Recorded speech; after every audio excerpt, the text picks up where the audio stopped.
എനിക്ക് പുച്ഛമാണ് ഈ സിസ്റ്റത്തിനോട്.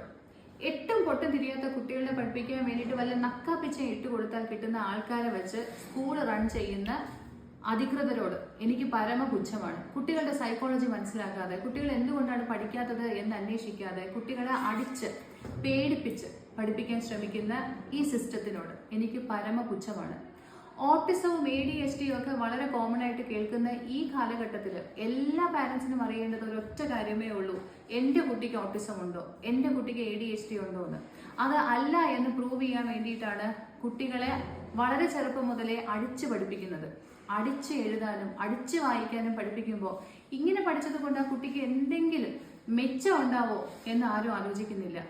പഠിക്കാൻ കഴിവില്ലാത്തവനെ അടിച്ചല്ല പഠിപ്പിക്കേണ്ടത്, അവനെ കൂടുതൽ കളിക്കാൻ അനുവദിക്കണം.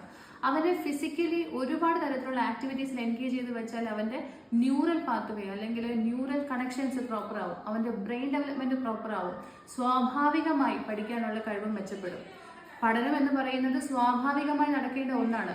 തല്ലി പഠിപ്പിച്ചത് കൊണ്ട് ഇവിടെ ആരും ഒരു ഉന്നത നിലയിലും എത്താൻ പോകുന്നില്ല. ഇത് മനസ്സിലാക്കേണ്ടത് ടീച്ചേഴ്സും കുട്ടികളെ വീട്ടിൽ നിന്ന് ഒരുക്കി വിടുന്ന പാരൻസുമാണ്. പാരൻസിനെ ഇംപ്രസ് ചെയ്യാൻ വേണ്ടിയിട്ടാണ് സ്കൂളുകാർ കുട്ടികളെ ഇങ്ങനെ തല്ലി പഠിപ്പിക്കുന്നത് എന്ന് മനസ്സിലാക്കുക. പാരൻസ് ഒന്ന് സ്ലോ ഡൗൺ ചെയ്യാൻ റെഡി ആയാൽ കുട്ടികൾക്ക് സമാധാനമുള്ള ഒരു ബാല്യം കൊടുക്കാൻ നമുക്ക് പറ്റും. ഇതിനുവേണ്ടി നമുക്ക് റെസ്പോൺസിബിൾ ആവാം. Because we are the mindful parents.